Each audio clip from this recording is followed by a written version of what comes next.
Vamos a empezar la segunda ponencia. Ya le he presentado a Ángel.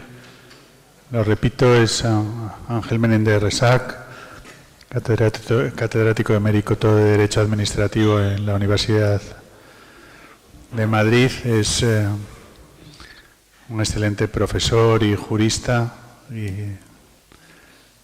le agradezco mucho que esté aquí de nuevo. Ya ha sido ponente en otros cursos de urbanismo otros años. Os dejo con él.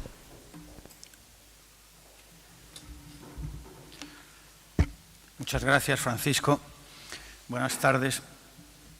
Agradezco al Colegio Oficial de Arquitectos de Cantabria que me haya invitado una vez más a intervenir en estas jornadas que organiza sobre temas diversos, siempre de actualidad.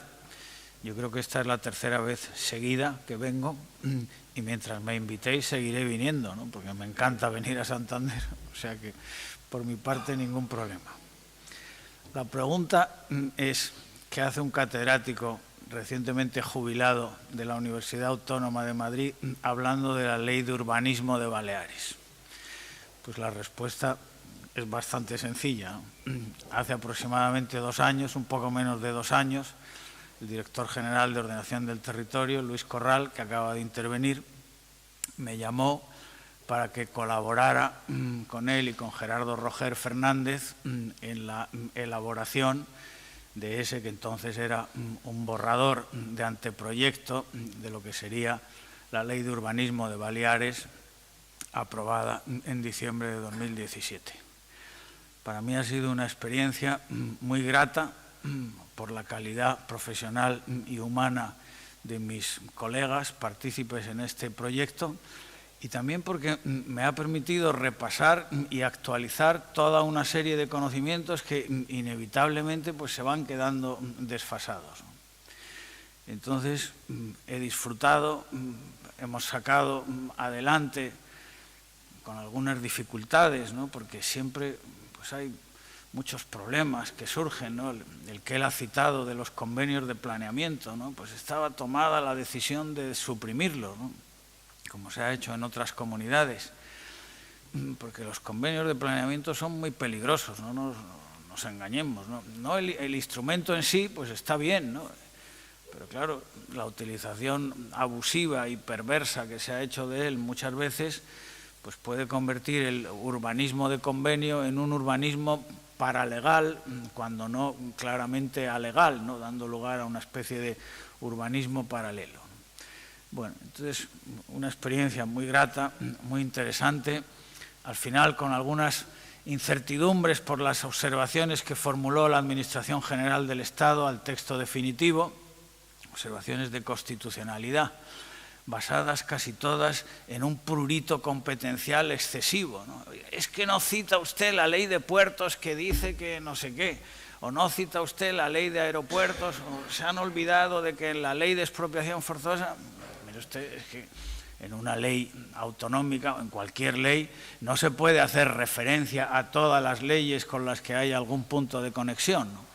Bueno, finalmente las discrepancias se solventaron en el seno de la comisión bilateral que existe entre la Administración del Estado y en este caso con el Gobierno balear y se han resuelto amistosamente. El acuerdo se ha publicado hace unos días en el Boletín Oficial del Estado y por lo tanto no habrá recurso de inconstitucionalidad y podemos estar tranquilos en cuanto a la pervivencia de esta ley, por lo menos desde el punto de vista jurídico. Desde el punto de vista político, quién sabe, ¿no? Con unas elecciones relativamente próximas. El director general, Luis Corral, que es el que mejor conoce los problemas y los objetivos de la ley, los acaba de explicar en esa ponencia tan completa que ha hecho. ¿Qué voy a hacer yo? Pues aparte de incurrir en algunas reiteraciones inevitables, voy a intentar dar una visión desde el punto de vista jurídico, que es el mío, de los principales contenidos de la ley. Tengo 3 presentaciones, no las voy a contar enteras, una sobre régimen del suelo, otra sobre gestión y otra sobre disciplina urbanística. Me voy a centrar en lo más interesante. En primer lugar, en cuanto a la clasificación del suelo. Mantiene la ley la trilogía tradicional con la sustitución ya mencionada del término suelo no urbanizable por suelo rústico. Y lo más importante es que en los criterios de clasificación del suelo urbano utiliza los que la ley estatal de 2007 y el texto refundido de 2008 manejaba para la definición del suelo urbanizado. Esa es la clave, que el suelo esté urbanizado, bien porque ya lo esté o porque alcance esa situación en ejecución del planeamiento, un suelo rural que se transforme ni pase a ser urbanizado. No se ha tenido en cuenta el criterio tradicional de la edificación, de la consolidación de la edificación, que ha sido fuente de numerosos problemas, que no estaba en la ley estatal de 2007, texto refundido de 2008, y que se incorporó, desafortunadamente a mi juicio, en la ley 8/2013 de renovación, regeneración y rehabilitación urbana. Y eso, pero bueno, la clasificación del suelo es competencia autonómica, ¿no?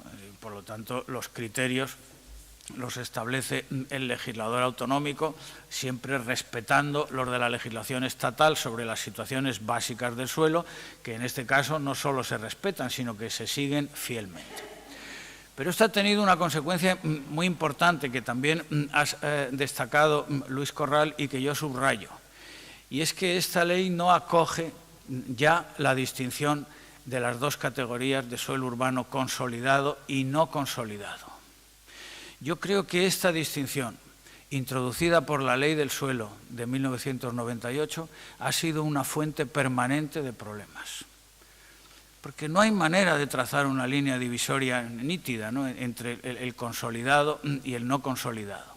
Sobre todo desde el momento que sobre un suelo urbano perfectamente consolidado puede haber actuaciones de transformación que renueven la urbanización y que supongan el inicio de un nuevo proceso urbanizador y edificatorio. Como saben ustedes, no voy a hablar en detalle sobre esto, pero sí hay un dato relevante, además muy reciente, de una sentencia del Tribunal Supremo del pasado mes de octubre. El Tribunal Supremo ha estado manteniendo hasta hace muy poco la tesis de que el suelo urbano consolidado era una situación final, irreversible, y que por lo tanto, como en esa situación final ya se han distribuido los beneficios y las cargas entre los propietarios afectados, pues esa clasificación y categorización no se puede revisar. Eso, bueno, podía estar propiciado por la ley del 98 que establecía la distinción entre consolidado y no consolidado.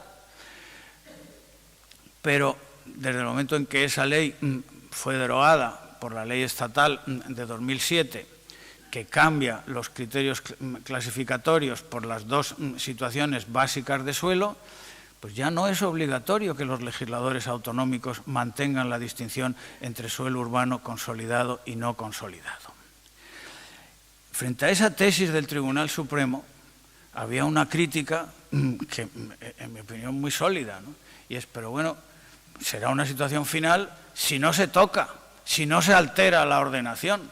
Pero si hay un cambio sustancial de ordenación y se prevé una operación de renovación urbana, de reforma interior o como la queramos llamar, de tal manera que unos edificios de una planta se derriban y se construyen nuevos edificios de 20 o 30 plantas, generando una plusvalía espectacular, ¿por qué no va a haber un nuevo proceso de distribución de beneficios y cargas?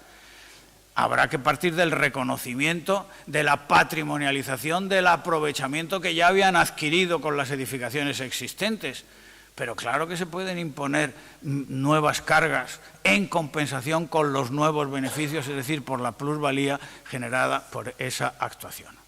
Bueno, pues esa tesis que hasta ahora rechazaba el Tribunal Supremo, en algunas sentencias lo había admitido, pero sí, reconocemos, hay una sentencia de 2013, que no recuerdo exactamente la fecha, reconocemos que hemos tenido jurisprudencia contradictoria, que algunas sentencias han dicho que sí, que se podía empezar otra vez el proceso urbanizador y edificatorio, y en otras hemos dicho que no. Bueno, pues ahora, después de reflexionar, decimos rotundamente que no, que el suelo urbano consolidado es una situación final irreversible, por lo tanto.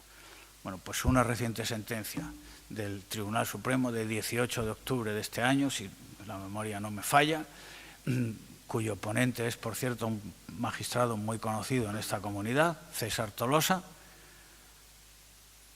donde dice ahora Diego, fundamentándolo bien, ¿no? Dice, bueno, es que esto podía ser válido conforme a la ley del suelo del 98, pero ahora ya no lo es, esa distinción ya no está, ¿no?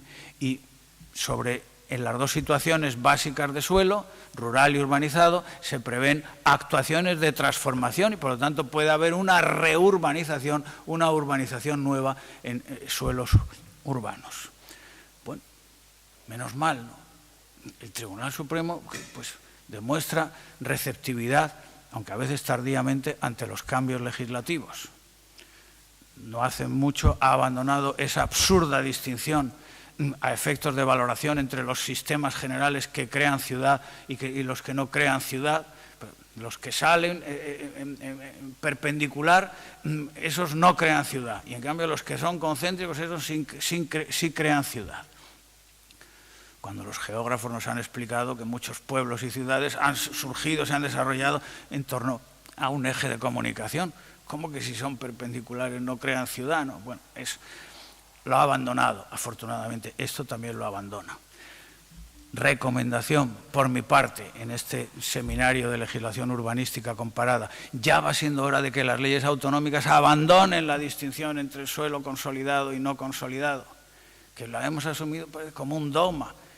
No tiene tradición, si arranca de la ley del 98, con unas finalidades y unos propósitos muy concretos y generando unos problemas enormes, porque la ley estatal establecía la distinción, pero no la integraba, no definía. No, esto es autonómico. Con lo cual daba pie a la posibilidad de que las legislaciones autonómicas establecieran criterios diversos. Bueno, a pesar de eso, me he enrollado demasiado en este punto porque me parecía especialmente importante, ¿no? Lo demás voy a ir de forma más telegráfica. A pesar de eso, pues en la ley que comentamos, en la Ley de Urbanismo de Baleares, hay algunas referencias al suelo urbano consolidado en el régimen transitorio, porque claro, la ley se encuentra con algunas situaciones en las que el suelo tenía esa categorización. Y hay otro dato interesante, ¿no? Que es que en esta ley, por primera vez que yo sepa, se ha previsto la posibilidad de que los suelos urbanos se desclasifiquen en caso de que se prevean actuaciones de transformación de espacios degradados o urbanizados para su retorno al estado natural. Esta es otra novedad que tiene interés subrayar, porque claro, también parece que el suelo urbano, de acuerdo con la tesis tradicional del Tribunal Supremo, de que lo es por la realidad, por la facticidad, pues un suelo urbano no puede dejar de serlo, ¿no? Bueno, pues sí puede dejar de serlo, ¿no? Y en algunos casos, ¿en qué casos? Urbanizaciones difusas, que cuentan con los servicios exigidos legalmente, pero de una manera pues muy elemental, poco consolidado, ¿no? Bueno, pues pueden ser objeto de desclasificación a suelo rústico. Lo que no nos atrevimos a hacer es regular en la propia ley el procedimiento de desclasificación, porque claro, eso podía ser llamar demasiado la atención, ¿no? Y entonces la ley ha previsto la desclasificación, yo creo que es la primera que lo hace, pero remite al planeamiento general la regulación del procedimiento. Sobre los servicios urbanísticos básicos, ya ha explicado Luis Corral las novedades de la ley. Se prevé la posibilidad, que está generalizado en prácticamente todas las leyes autonómicas, de urbanizar y edificar simultáneamente, pero aquí con mayor amplitud, ¿no? Porque los supuestos en que se podrá urbanizar y edificar simultáneamente, es decir, dicho de una manera más práctica, otorgar una licencia de edificación con el compromiso, con la condición de urbanización simultánea, pues pueden ser los que se establezcan reglamentariamente, en esos reglamentos insulares que por la peculiaridad de las Islas Baleares pueden ser diferentes, porque los aprueba cada Consejo Insular, o en su defecto en el plan general o en los planes de ordenación detallada. En en los supuestos que se mencionan, que son los de actuaciones de nueva urbanización, de renovación urbana y de reforma interior. O sea que la ley, en lugar de limitarse a decir que se puede urbanizar y edificar simultáneamente, que es lo que hacen casi todas las leyes, o de dar un cuadro cerrado de supuestos, con lo que siempre se corre el riesgo de pillarte los dedos, pues ha hecho una regulación flexible en la que dice, bueno, esos supuestos pueden ser los que se establezcan reglamentariamente, o si no hay reglamento, que en algunas islas lo más probable es que no haya reglamento, lo habrá en Mallorca, sin duda, ya lo hay en Mallorca, de la ley anterior, de 2014, lo adaptarán, sin duda, en Menorca, no sé si llegará a verlo, y en Ibiza y en Formentera lo dudo mucho, ¿no? Bueno, estos son supuestos específicos que también han sido explicados.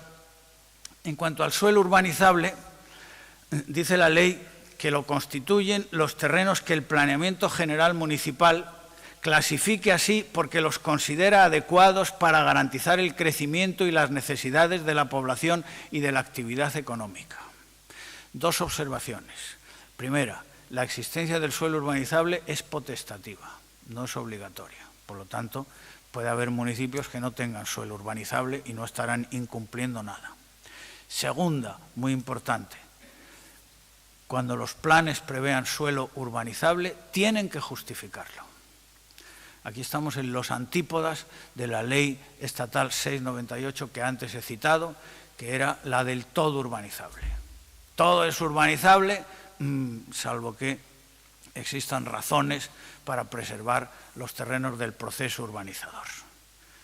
Basándose en un argumento más que discutible, abiertamente erróneo, según el cual la carestía de suelo era debida a un problema de oferta. El suelo es muy caro porque hay muy poco suelo urbanizable, entonces lo que hay que hacer es ensanchar la oferta de suelo urbanizable. Bueno, pues esa ley dijo lo que acabo de señalar. Estableció una presunción favorable al suelo urbanizable, contra la que se alzaron después varias leyes autonómicas, ¿no? Recuerdo, por ejemplo, la asturiana, ¿no? Que decía, no, nosotros queremos mantener el tradicional tipo de poblamiento del territorio asturiano. ¿Por qué va a ser urbanizable todo el suelo, ¿no? Bueno, eso dio lugar a un conflicto que no tengo tiempo de contar en este momento y que acabó con la desautorización por parte del Tribunal Constitucional contra el intento del legislador estatal de cerrar como un numerus clausus los supuestos de clasificación del suelo como no urbanizable. El Tribunal Constitucional dijo, bueno, está bien, puede establecerlos el legislador estatal, pero los legisladores autonómicos también pueden establecer otros supuestos. Con lo cual ya pues, se frustró el intento del legislador estatal de acotar la clasificación del suelo como no urbanizable. Aquí, repito, estamos en las antípodas. Hay que justificar el suelo urbanizable, hay que justificar en la memoria del plan por qué es necesario transformar nuevas superficies de suelo rural y convertirlas en suelo urbanizado. Esto es consecuencia del principio de desarrollo territorial y urbano sostenible, que ya estaba en algunas leyes autonómicas y que desde la ley de 2007 está reconocido en la legislación estatal. Y hay sentencias recientes del Tribunal Supremo que anulan planes por no respetar este principio de desarrollo territorial y urbano sostenible y, en concreto, por no justificar la clasificación del suelo como urbanizable. En Valladolid, en Burgos, en Ávila, sentencias recientes que invocando ese principio dicen, no, es que hay que justificarlo. Y esto también tiene sentido y me parece que es una reflexión que debemos asumir, por lo menos en el marco legislativo vigente, y es que si se ha producido un cambio de orientación, como es evidente que se ha producido, desde un urbanismo desarrollista, de ensanche, de extensión, incluso de transformación de suelo rural en suelo urbanizado, y ahora el cambio de orientación es hacia la rehabilitación urbana en sentido amplio, pues es coherente con ese cambio de orientación, no me atrevo a decir de paradigma, porque estoy harto del uso y abuso que se hace de esa expresión, estamos ante un cambio de paradigma, ¿no? Bueno, ¿qué entiende usted por paradigma, ¿no? Bueno, pues en ese cambio de orientación es coherente señores responsables de las políticas urbanas, lo que tienen ustedes que centrarse en la ciudad, en la mejora de los tejidos urbanos existentes. Olvídense de nuevos desarrollos, salvo que justifiquen claramente su necesidad. Bueno, pues la ley que comentamos está en esa línea. Hay que justificar el suelo urbanizable. Y en cuanto al suelo rústico, hay una ley, como también ha explicado Luis Corral, que regula el suelo rústico, pero la ley urbanística también contiene algunas referencias que sirven para enmarcar el régimen de esta clase de suelo. No entran en gran detalle de su regulación, pero sí establecen unos criterios importantes.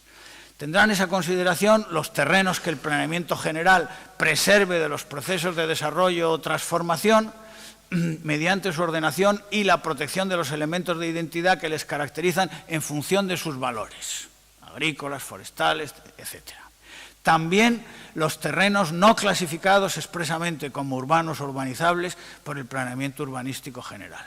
De modo que, en coherencia una vez más con la legislación estatal, la clase de suelo rústico tiene ahora un significado residual.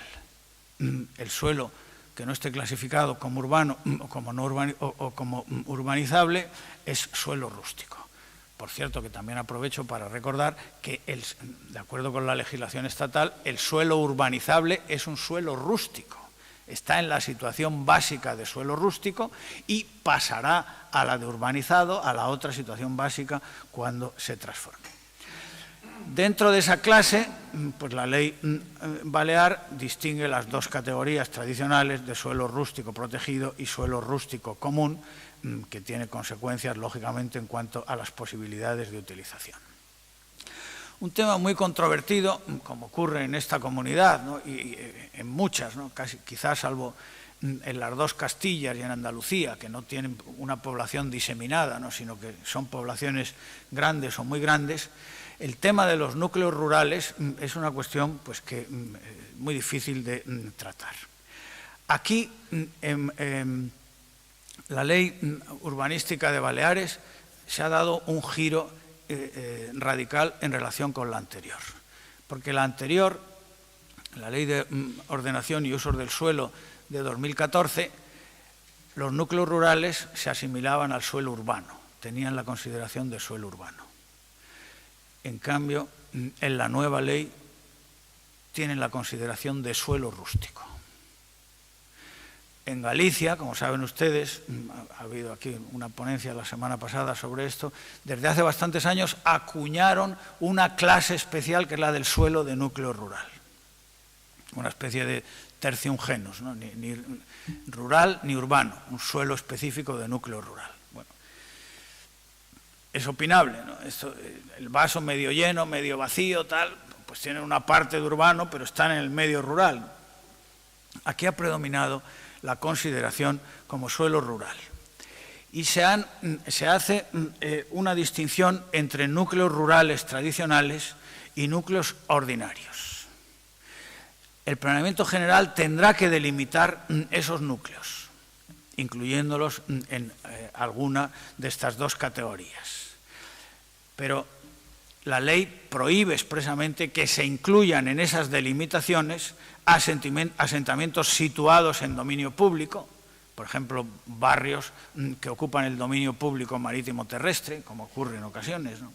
O en suelo rústico protegido, excepto los de existencia anterior a la Ley 191, de espacios naturales y régimen urbanístico de las áreas de especial protección, siempre que no se encuentren también en un área de prevención de riesgos. No vas a incluir un núcleo si está en una zona inundable, ¿no? Bueno, entonces, ese es el criterio, delimitar para identificar el núcleo y después establecer su ordenación detallada, fundamentalmente mediante planes especiales. ¿Cuál es el criterio de distinción entre los núcleos rurales tradicionales y los ordinarios? Pues esta cuestión también es opinable, ¿no? Como comprenderán ustedes. Se pueden utilizar bastantes criterios, ¿no? Aquí, el que al final prevaleció, pues fue un criterio pragmático. Se consideran núcleos rurales tradicionales los anteriores a la Ley del Suelo de 1956. Siempre se ha dicho que es el acta de nacimiento del derecho urbanístico español moderno y todas esas cosas. Bueno, pues, aunque como también ha dicho Luis Corral, fue una ley muy alabada doctrinalmente, pero que tuvo muy poco impacto práctico porque no se aplicó. Bueno, cuando se compruebe, cuando se pueda acreditar por cualquier medio de prueba que el núcleo existía antes de la Ley del Suelo de 1956, pues tendrá la consideración de núcleo rural tradicional. Esto, en el caso de las Islas Baleares, no es caprichoso. También lo ha explicado antes Luis Corral, porque resulta que antes de 1956 y en 1956 las Baleares eran una tierra de emigración, la gente se marchaba de allí, ¿no? Todo el boom turístico a que hoy estamos tan acostumbrados y tal, es mucho más reciente, ¿no? A partir de los años 60, ¿no? Del siglo pasado. Entonces, un núcleo que existía antes de la Ley del Suelo de 1956, pues se puede considerar como un asentamiento tradicional, no producto de un desarrollo urbanístico ilegal o al margen de planeamiento o tal, ¿no? Para acreditar su existencia, dice la ley, se podrán utilizar todas las referencias documentales, gráficas, fotográficas, legales o literarias de que se disponga. En definitiva, es un problema de prueba, diríamos los juristas, ¿no? Si usted acredita que ese núcleo existía antes de 1956, pues ya está. ¿Cómo se ordenan detalladamente? Pues si no está contenida en otro instrumento de planeamiento, la ordenación detallada de estos núcleos se establecerá mediante un plan especial. Pero la ley establece también aquí unos límites. Las condiciones de edificación no podrán superar la edificabilidad media de las edificaciones existentes, o sea, no haga usted esos edificios singulares de núcleo, ¿no? Que a veces los afean extraordinariamente, ni un número de plantas superior a planta baja y un piso. Se comprueba la existencia del núcleo, pero lo que pretende el legislador es que no se desnaturalice, ¿no?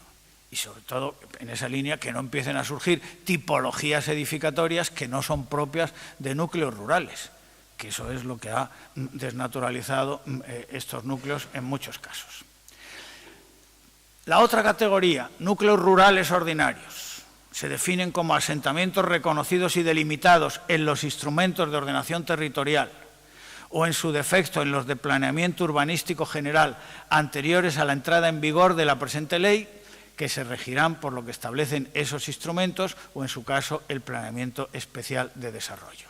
O sea que estos núcleos rurales ordinarios son, podríamos decir, los modernos, entre comillas, los surgidos ya en el marco de una ordenación territorial y urbanística. En las Islas Baleares, como seguramente saben ustedes, han tenido siempre una gran importancia los instrumentos de ordenación del territorio, especialmente para la ordenación del medio rural en que se sitúan estos núcleos, y es el planeamiento el que rige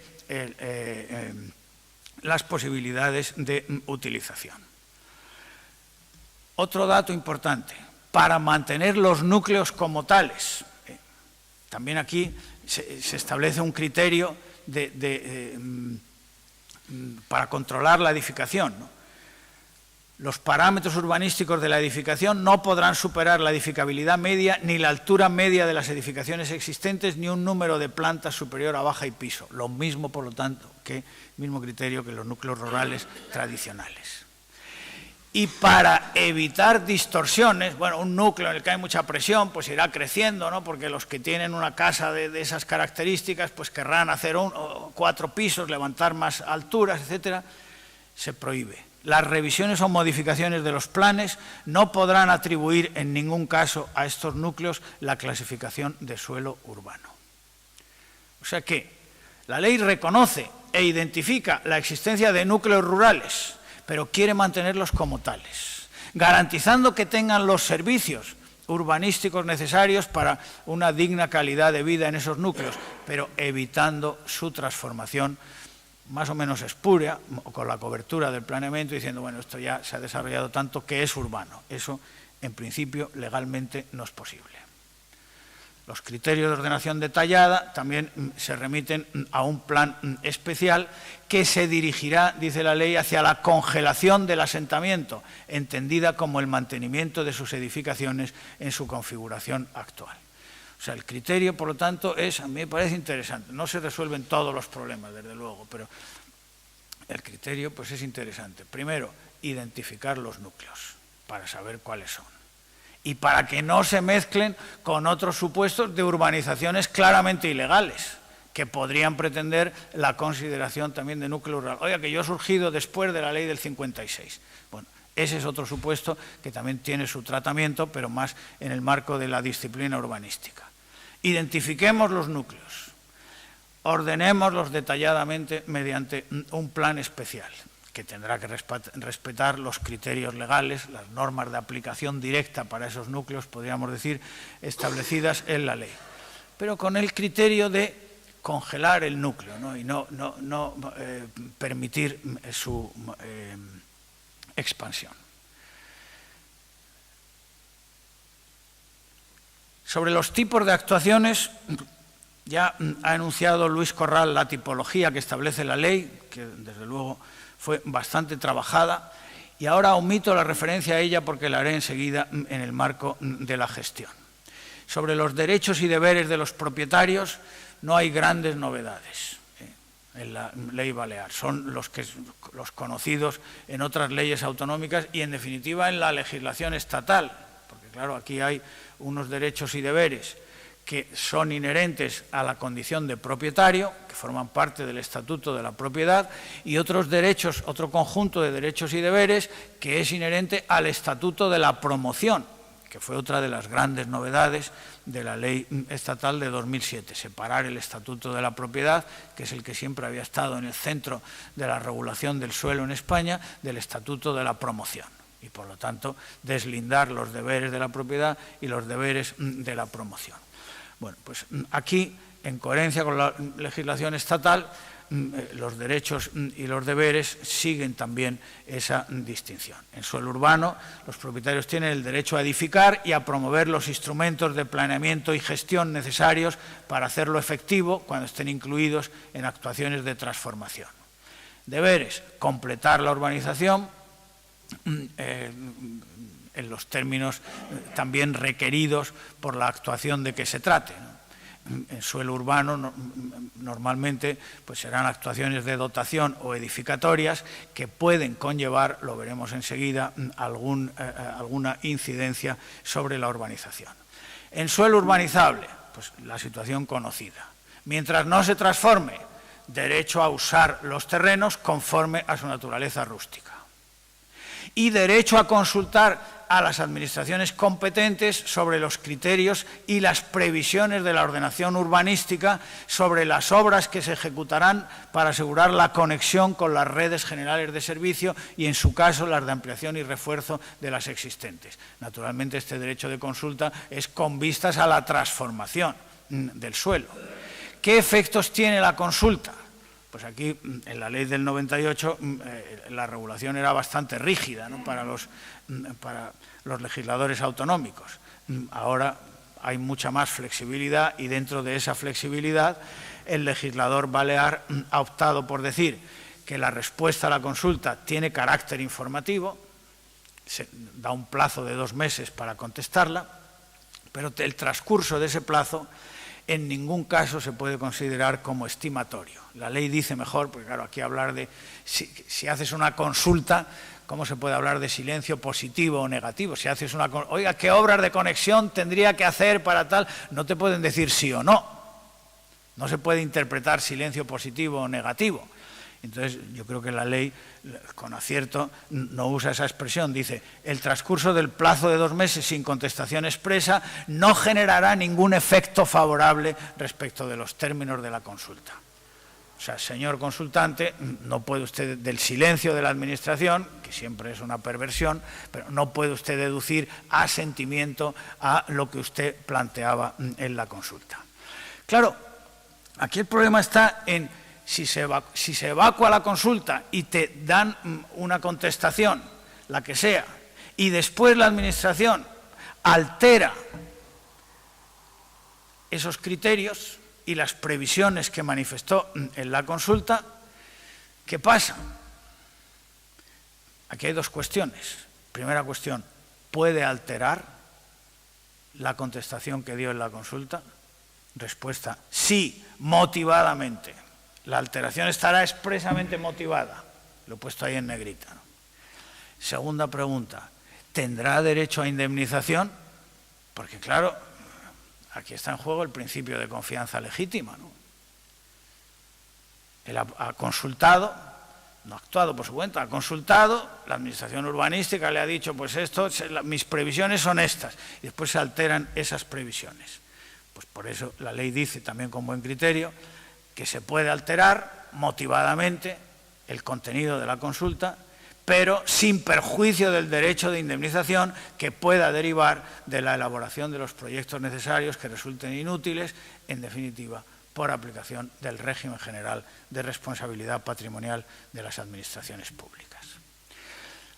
Y en suelo urbanizable los deberes pues son los generales de la propiedad y si está en fase de transformación, los propios de las actuaciones de transformación, que en este caso sería una actuación de nueva urbanización, con los deberes de cesión, costear la urbanización, realojo en su caso, etcétera. Y en suelo rústico no hay novedades significativas en cuanto a los derechos y deberes.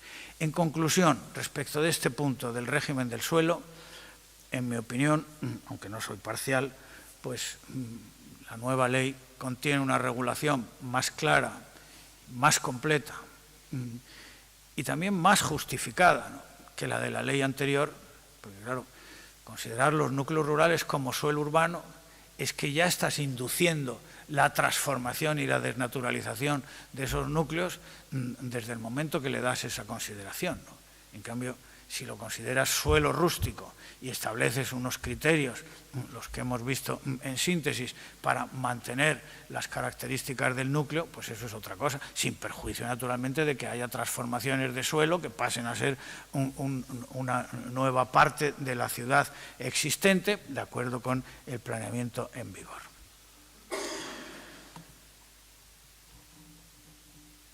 Pasamos a la gestión. Aquí me voy a centrar en la regulación en la ley autonómica.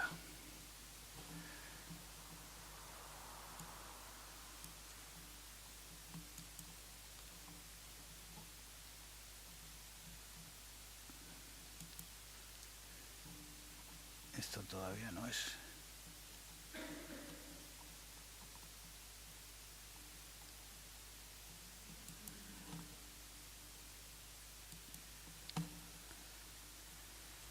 Presupuestos de la ejecución, los habituales.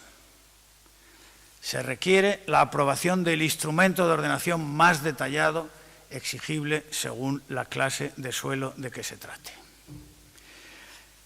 La novedad estriba en la afirmación, en coherencia una vez más con la legislación estatal, de que la ejecución del planeamiento se ha de efectuar mediante el desarrollo de la actuación urbanística que corresponda, de entre las que regula la ley en el importante artículo 23.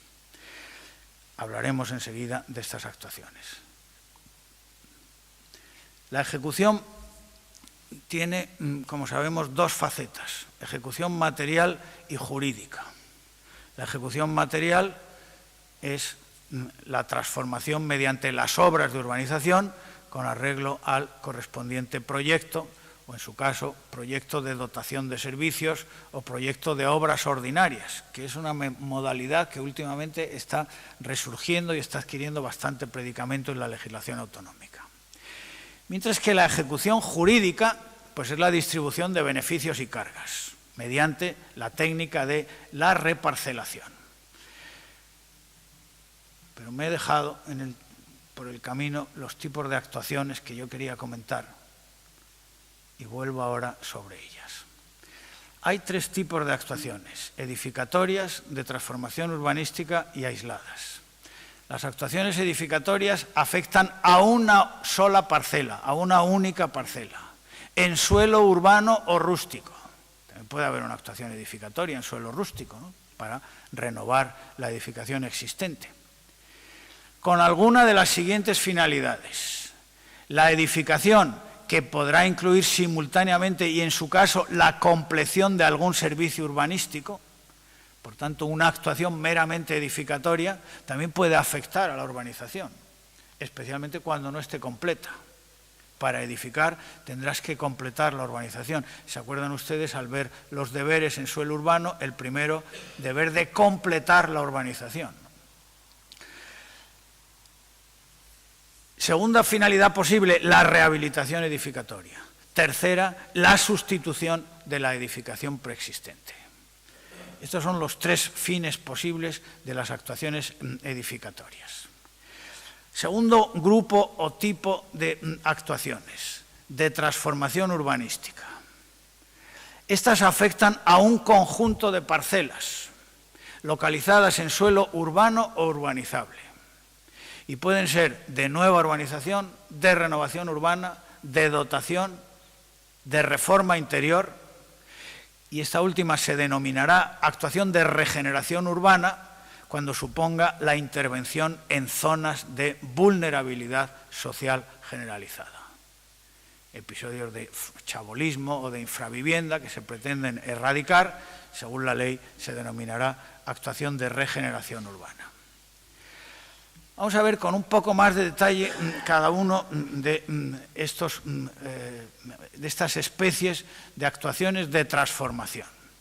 Esto es más rico que la ley estatal, esta tipología, porque la ley estatal, como seguramente recuerdan ustedes, dice que las actuaciones de transformación pueden ser de urbanización o de dotación, mientras que aquí se añade alguna categoría más.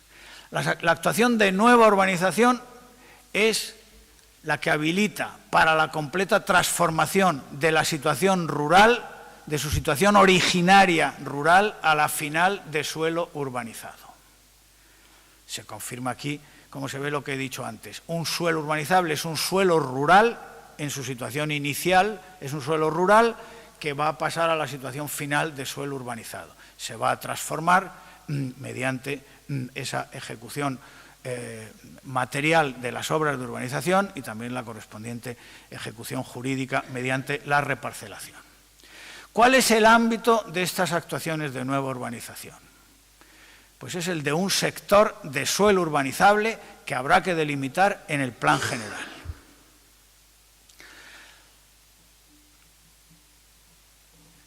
Actuación de renovación urbana. A diferencia de la anterior, que es la transformación de suelo rural para convertirlo en urbanizado, aquí se trata de la transformación completa del tejido urbano originario y la renovación integral de su urbanización. La ley autonómica ha recuperado este calificativo integral que se perdió en la estatal en la reforma de 2013 y que planteaba algunos problemas, ¿no? Bueno, entonces, ¿cuál es la diferencia entre la actuación de urbanización y la de dotación en suelo urbano? Porque las dos afectan a la urbanización. Si se dice que es integral, bueno, pues ya sabemos, ¿no?, que la actuación de reurbanización en suelo urbano pues supone una renovación de toda la urbanización, mientras que la de dotación pues solo será parcial. Bueno, aquí la ley dice que supone la renovación integral de su urbanización y lo explica, entendiendo como tal la que implica la reurbanización general de su ámbito de suelo con demolición prácticamente total de las edificaciones preexistentes y completo rediseño y reimplantación de sus servicios urbanísticos. Este es el ejemplo de manual que ponía al principio de mi intervención al criticar esa doctrina del Tribunal Supremo sobre que el suelo urbano consolidado es una situación final. Pues no, señor. Si se lleva a cabo una operación, una actuación de renovación urbana con esta definición, que implica la reurbanización general de su ámbito, con demolición prácticamente total, no total, tampoco hay que ser tan... porque claro, luego y este palacio lo tengo que dejar, pero como dice que es total, ahora resulta que lo tengo que tirar, ¿no? Bueno, aquí es concepto indeterminado, ¿no? ¿Qué quiere decir prácticamente total? ¿Cuántos edificios tienen que quedar? ¿1, 2? Bueno, ahí hay un margen de apreciación para la aplicación del criterio. Pero lo importante en este comentario de la ley es justamente destacar el criterio, ¿no? La actuación de renovación urbana supone la renovación integral de una parte del suelo urbano. ¿De qué parte? Pues también lo dice la ley. El ámbito espacial de este tipo de actuación es el de una unidad de actuación localizada en suelo urbano y que se delimita no en el plan general, entendiendo por tal el estructural, como ha explicado antes Luis Corral, sino el plan de ordenación detallada correspondiente. Esto también me parece interesante porque no se obliga al plan general a contener el diseño de esta actuación de renovación, sino que se remite al plan de ordenación detallada. Por lo tanto, si hay que cambiar algo, bastará cambiar el plan de ordenación detallada, no hay que cambiar el plan general que mantiene así su carácter más estratégico, ¿no? O más estructural. La actuación de dotación, que fue la gran novedad de la ley estatal de 2007 y que ha dado lugar a muchos quebraderos de cabeza, entre otras razones porque faltaba el desarrollo de la legislación autonómica, ¿no? Los legisladores autonómicos han tardado mucho en desarrollar estas previsiones estatales y muchos no lo han hecho todavía, ¿no? Como en Madrid, ¿no? En Madrid seguimos anclados en 2001, ¿no? No nos hemos adaptado.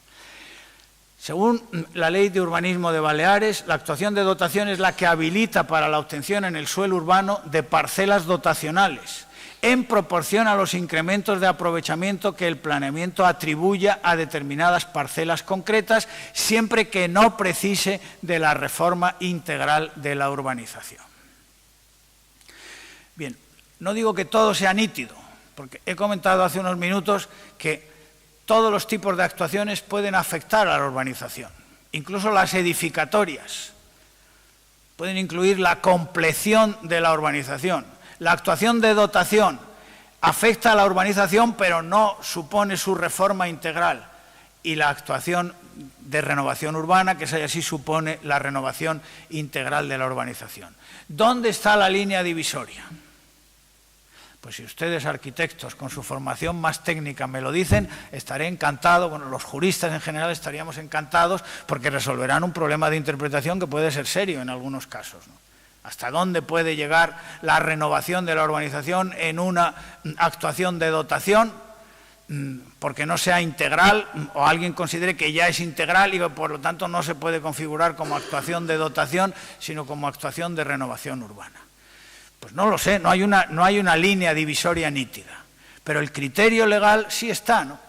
En la actuación edificatoria puede afectarse a la urbanización para completarla de tal manera que la parcela adquiera la condición de solar, cuando le faltare algún elemento o algún servicio. En la actuación de dotación, pues hay una renovación parcial de la urbanización, en el ámbito, que se supone que no es muy grande, de suelo urbano afectado por esa actuación. Y en la actuación de renovación urbana, ahí sí hay una renovación integral de la urbanización en los términos que hemos visto. ¿Cuál es el ámbito de las actuaciones de dotación? Según la ley, se delimitará como una unidad de actuación continua o discontinua, puede ser discontinua, las unidades de ejecución en suelo urbano pueden ser discontinuas desde la legislación del 90-92, como saben ustedes seguramente, ¿no? Continua o discontinua, pero que obedezca a una cierta racionalidad, ¿no? El intento de remodelación del Estadio Santiago Bernabéu fue anulado por el Tribunal Superior de Justicia de Madrid porque consideró que era un artificio la unidad de ejecución que habían delimitado entre los terrenos del Estadio Santiago Bernabéu y unos terrenos a kilómetros de distancia en Carabanchel. ¿Cuál era el problema? Que era una actuación de dotación en el sentido de que suponía un incremento de edificabilidad. Se iba a hacer un hotel y un centro comercial y tal, ¿no? Y claro, ese incremento de edificabilidad había que compensarlo con la obtención de terrenos dotacionales. En los alrededores del Estadio Bernabéu era imposible obtenerlos porque está todo colmatado. y entonces no sé a quién sería, el ayuntamiento supongo, ¿no? Digo, bueno, pues vamos a meter unos terrenos en Carabanchel, y el Tribunal Superior de Justicia de Madrid dijo, no, eso no, es totalmente artificioso, no hay ninguna conexión entre los dos ámbitos que se incluyen en la unidad de ejecución, aunque se puedan delimitar unidades de ejecución discontinuas, pero eso no es de recibo. Bueno, por tanto, la actuación de dotación se delimita como una unidad de actuación continua o discontinua en suelo urbano, pero no se identifica en el plan, lo cual permite diseñar estas actuaciones en el marco de un planeamiento que ya está en vigor, sin necesidad de modificarlo. Se identificarán mediante el procedimiento de reparcelación voluntaria en el momento de la ejecución del planeamiento. Y en estas actuaciones hay parcelas de dos tipos, como se deduce de la propia definición legal de la actuación. Parcelas lucrativas, cuyo aprovechamiento se va a incrementar por una mayor edificabilidad o densidad o por implantar usos más valiosos, y después parcelas destinadas a dotaciones públicas en proporción a ese incremento de aprovechamiento. Que esto corresponde a la definición legal de la actuación de dotación en la ley estatal, que es una definición discutible, ¿no? ¿Y por qué no se podía definir la actuación de dotación como toda aquella encaminada a obtener una dotación pública en suelo urbano? Aunque sea mediante expropiación. Si no hay otro remedio, pues se expropia y se obtiene una dotación. ¿Eso no es una actuación de dotación? Según la ley estatal, no, porque la actuación de dotación se define por el incremento de aprovechamiento. Si no hay incremento de aprovechamiento, no se denomina actuación de dotación.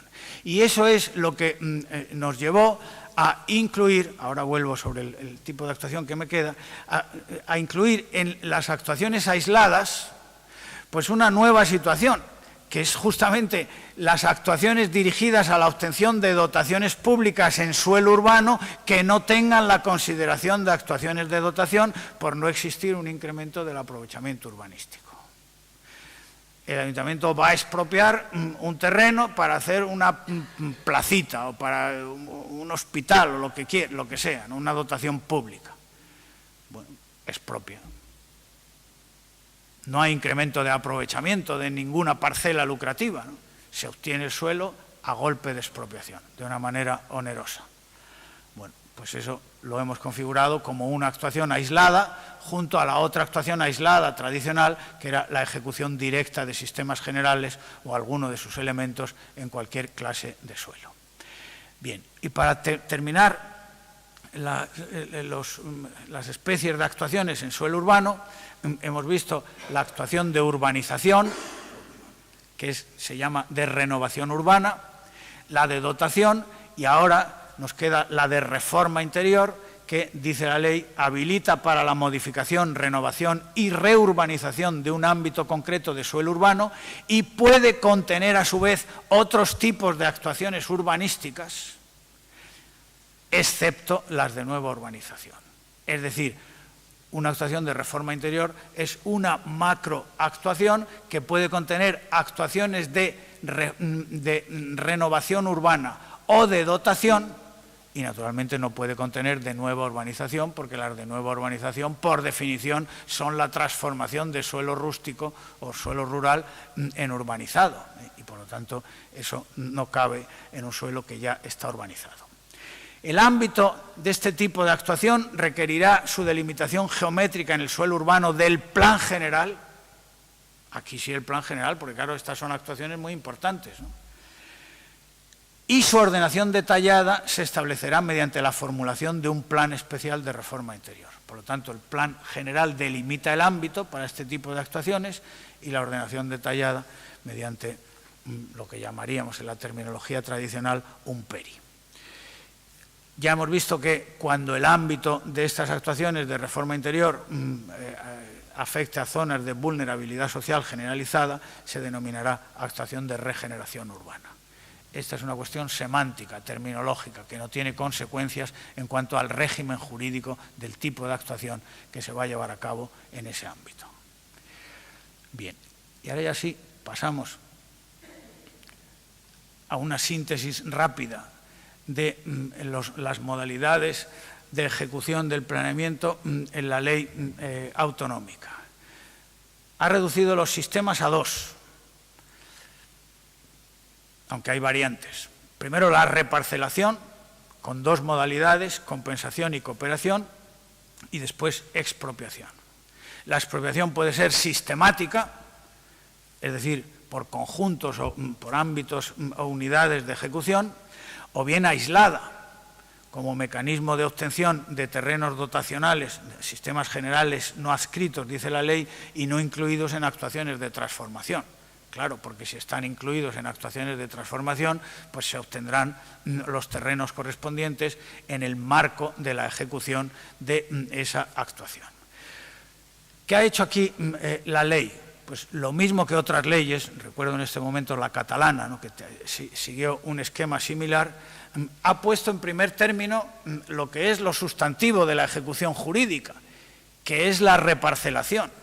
En la legislación estatal tradicional, el sistema de compensación y el de cooperación tenían como denominador común la reparcelación, que en el de compensación se llamaba proyecto de compensación y en el otro proyecto de reparcelación. Pero sustantivamente es lo mismo, distribuir beneficios y cargas entre los propietarios afectados y sustituir las parcelas iniciales por las de reemplazo, por las fincas resultantes del proyecto de reparcelación. Bueno, pues entonces aquí se sustantiva eso.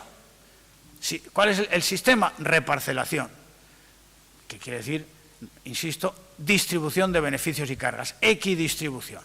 La otra opción es expropiación. No hay equidistribución, sino que la administración expropia con o sin beneficiario y paga los justiprecios correspondientes, sin perjuicio de que ese pago pueda ser en metálico o pueda ser en aprovechamiento urbanístico. Al final tendrás dos pisos en esta nueva urbanización que va a surgir, ¿no? Bueno, entonces el esquema legal es así de sencillo. En la modalidad de reparcelación-compensación, pues funciona como el sistema de compensación tradicional. En la modalidad de cooperación, pues la administración asume las riendas de la ejecución, los propietarios aportan el suelo de cesión obligatoria y la administración puede actuar en régimen de gestión directa o indirecta, mediante un concesionario privado del servicio público a urbanizar, seleccionado conforme a la legislación estatal de contratación del sector público y de régimen local. Y subrayo esto, por eso lo he puesto en negrita también, porque la ley a este respecto pues también tercia en el debate sobre que se ha escrito mucho, quizá demasiado, ¿no?, sobre si a estas adjudicaciones de concesión de obra urbanizadora le era aplicable o no la legislación de contratos del sector público. Pues claro que le es aplicable, ¿cómo no va a ser aplicable?, ¿no? Aunque lo llamemos contrato administrativo especial, pero esa es una actuación de competencia y responsabilidad de una entidad pública cuya ejecución está siendo asumida por un empresario privado seleccionado. ¿Seleccionado cómo? Pues mediante los principios de publicidad, concurrencia y los demás que inspiran la legislación estatal de contratación del sector público, ¿no? O sea que yo creo que aquí es un poco estéril ese debate sobre si se aplicaba o no la legislación de contratos del sector público. En cuanto a la liberación de la expropiación, aquí ha habido una novedad importante a partir de la sentencia del Tribunal Constitucional, la 237-2017, si la memoria no me falla, porque esa sentencia que anula una serie de artículos de la Ley Estatal 8/2013 y por conexión del texto refundido de 2015 que la sustituyó, pues entre otras cosas, el informe de evaluación de edificios, por ejemplo, toda la regulación que había sobre el informe de evaluación de edificios la ha declarado inconstitucional por incompetencia del legislador estatal.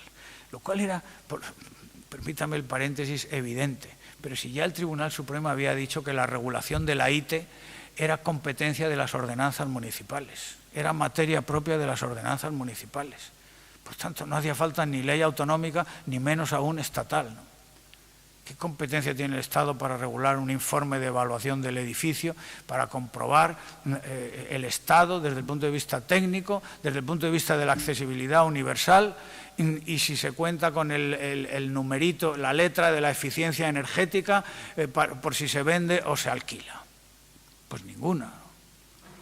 Y eso lo sabían en el Ministerio. No sé si Ángela de la Cruz cuando vino por aquí lo confesó, me imagino que sí porque no tiene pelos en la lengua. Lo sabían, pero querían inducir una regulación por parte de las comunidades autónomas, que el Estado ahí puede, aunque no tenga competencia, puede ejercer una función, digamos, de marcar objetivos, ¿no? Esto hay que hacer esto, tal. Bueno, pues volviendo al tema, en la liberación de la expropiación, que hasta ahora se venía considerando excepcional, y así lo decía la legislación estatal declarada inconstitucional, el alto tribunal ha dicho que por qué excepcional, ¿no? Que no tiene por qué ser excepcional. Bueno, el mensaje es, en definitiva, que cuando se aplique el sistema de expropiación, que es donde juega esta figura de la liberación de la expropiación, pues ahora la administración actuante podrá liberar con toda la amplitud que quiera. Naturalmente tendrá que justificarlo, ¿no? Pero ya no con la nota de excepcionalidad que caracterizaba a la liberación. Por lo tanto, puede delimitar un ámbito en el que libere a la mitad de los propietarios, ¿no? Si no les va a tocar o no se va a tocar sustancialmente las edificaciones existentes, les puede imponer cargas, ¿no? Pues tendréis que mejorar o reforzar el firme en este vial de conexión con este otro nuevo que se va a abrir, etcétera, ¿no? Bueno, las expropiaciones pueden ser, la liberación de la expropiación es ahora mucho más flexible. En cuanto a los convenios, también hemos hablado de esto. En conclusión, en materia de gestión, yo creo que la regulación de la nueva ley, sencilla, accesible, fácilmente comprensible, sin problemas de articulación con la estatal, y por eso no ha habido serias objeciones de inconstitucionalidad. Hubo una sobre la ocupación directa, ¿no? Que la ocupación directa se quebrantaba el principio de que la elección entre el justiprecio en especie y en metálico corresponde al expropiado. Y entonces ahí, bueno, lo que hubo que hacer es explicar el significado de la ocupación directa, ¿no? Mire usted que la ocupación directa el expropiado no elige, ¿no? La ocupación directa, la administración ocupa el terreno, le coloca en una unidad con exceso de aprovechamiento y si no se desarrolla esa unidad en el plazo previsto, entonces el afectado sí puede ir a la administración actuante y decirle el dinero, porque no se ha desarrollado la unidad donde se iba a hacer efectivo el justiprecio. Bueno, en definitiva, no ha habido problemas de constitucionalidad y las discrepancias se han resuelto amistosamente mediante ese acuerdo que cité al principio. 5 minutos para hablar de disciplina, tema este sobre el que también ha comentado Luis Corral las novedades más relevantes, en el que yo no me siento muy cómodo porque no intervine en la redacción de esta parte de la ley, sino que fue obra del responsable de la agencia de Mallorca a que antes ha hecho referencia el director general de urbanismo, pero destaco algunas cosas que me han llamado la atención, porque lo que no se puede negar es el esfuerzo que se ha hecho en la regulación de esta materia, que casi siempre se descuida, no nos engañemos. ¿Por qué? Pues por una razón muy pedestre, pero muy humana también, ¿no? Y que por eso es fácil de comprender, que todo esto está al final de la ley, ¿no? Y al final de la ley, de leyes muy extensas, ya llega uno cansado, ¿no? Digo, oh, infracciones y sanciones, qué rollo, tal. Bueno, pues vamos a copiar, ¿no? Por eso la tipificación de las infracciones, en general estas regulaciones suelen ser muy insatisfactorias, ¿no? Yo creo que es una materia en la que deberíamos tener bastante más rigor, ¿no? Bueno, pues aquí se ha hecho un gran esfuerzo y eso se refleja en la amplitud del título octavo, que es donde se regula todo esto, y en lo novedoso de algunos aspectos de la regulación. Hay 5 capítulos. La estructura del título octavo es la que tienen en la pantalla. Primero, inspección urbanística, infracciones, sanciones, licencias u órdenes de ejecución incompatibles con la ordenación, Y por último, procedimientos en materia de disciplina urbanística, que se regulan separadamente dos, el de restablecimiento de la legalidad urbanística y el sancionador. Sobre la inspección no hay grandes novedades. También las competencias aquí están repartidas entre los municipios, los consejos insulares y unas entidades urbanísticas especiales que pueden ser creadas por las administraciones de base territorial. El ejemplo típico son esa agencia de Mallorca o el consorcio de Menorca encargados de disciplina urbanística. El personal inspector tendrá con carácter general la condición de agente de la autoridad. Ahí queda un matiz a la duda. Con carácter general, ¿eso qué quiere decir? Que en algunos casos no tiene la consideración de agente de la autoridad. Y que las actas de inspección tendrán presunción de veracidad, excepto prueba en contrario, que esto también es general, ¿no? En materia de responsabilidad hay novedades interesantes, porque aparte de los responsables tradicionales, el promotor, el constructor y el técnico director de las obras, en los actos realizados o desarrollados al amparo de actos administrativos que constituyan o legitimen una infracción urbanística, serán responsables la persona titular del órgano administrativo unipersonal que haya otorgado las licencias o aprobaciones sin los preceptivos informes o en contra de los emitidos en sentido desfavorable, los miembros de los órganos colegiados que hayan votado a favor, el secretario o la secretaria que en el informe no haya advertido de la emisión de alguno de los informes técnicos y jurídicos preceptivos, y el personal funcionario facultativo que haya informado favorablemente las licencias o las aprobaciones. A ver cómo se exige, porque claro, si la responsabilidad la tiene que exigir la propia corporación, pues será difícil, ¿no? Pero bueno, ahí está, en la ley, ¿no? Esto ya lo hemos visto, lo de la inspección. Otra novedad, incurrirán en responsabilidad administrativa urbanística las autoridades o los cargos públicos que sean competentes para dotar a la Administración de los medios humanos y materiales suficientes, consejerías de Hacienda, de Presidencia y Función Pública, que se preparen, para impedir la caducidad masiva y continuada de los procedimientos sancionadores y o de restablecimiento y la prescripción masiva y continuada de las infracciones urbanísticas y no adopten las medidas necesarias para dotar a la Administración de los medios suficientes después de haber sido advertidos de su insuficiencia por el personal responsable de la instrucción o tramitación de los expedientes. ¿Qué les parece? Y además, las autoridades o los cargos públicos competentes para resolver que dejen de sancionar una infracción urbanística o dejen de ordenar el restablecimiento cuando la persona instructora del procedimiento les eleve una propuesta de resolución en este sentido o revoquen discrecionalmente y sin fundamento jurídico una resolución sancionadora o de restablecimiento. Esto es muy interesante, hay un punto, no tengo tiempo, estoy mirando el reloj horrorizado porque tengo que salir pitando, pero casi todos mis colegas tenemos la idea de que la revocación de actos desfavorables pues es libre, ¿no? Yo no sé qué opinas tú, Juan Manuel, ¿no? Pero la communis opinion, bueno, como es desfavorable, si fuera favorable, no, pero claro, yo siempre he pensado, pero ¿por qué se va a revocar si el acto es plenamente legal? Si te han puesto una multa con todas las de la ley, ¿por qué se va a revocar? Y menos aún discrecionalmente, ¿no? Bueno, pues eso es lo que se ha previsto aquí, ¿no? Que si alguien hace eso, incurre, sin fundamento jurídico, incurre en responsabilidad. Y que la sanción será la que corresponderá a la sanción no impuesta, la sanción a esta autoridad o responsable será la que corresponda a la sanción que dejó de imponer. O sea, tú no impusiste esta multa, pues ahora se te impone a ti una de cuantía equivalente. Sobre las competencias ya ha hablado Luis Corral suficientemente y termino diciendo que también hay unas previsiones interesantes sobre reducción de las multas en caso de que la obra o la actuación sea legalizable o en caso de que se pague dentro del plazo voluntario. En este artículo 176 se regulan dos supuestos que indirectamente, fomentando el pago, pues se reduce la cuantía de la sanción o en el supuesto de que sea legalizable. Y en cuanto al destino, pues los ingresos pasan a formar parte de los ingresos y recursos del patrimonio público de suelo de la entidad correspondiente.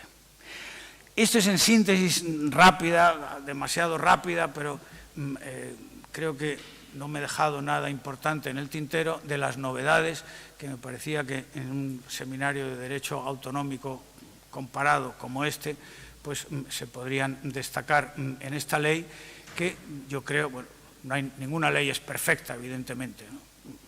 Pero es una ley pues bastante buena, razonable y que veremos cómo se aplica en la práctica.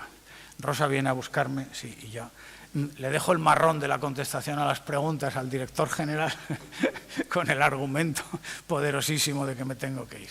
Muchas gracias.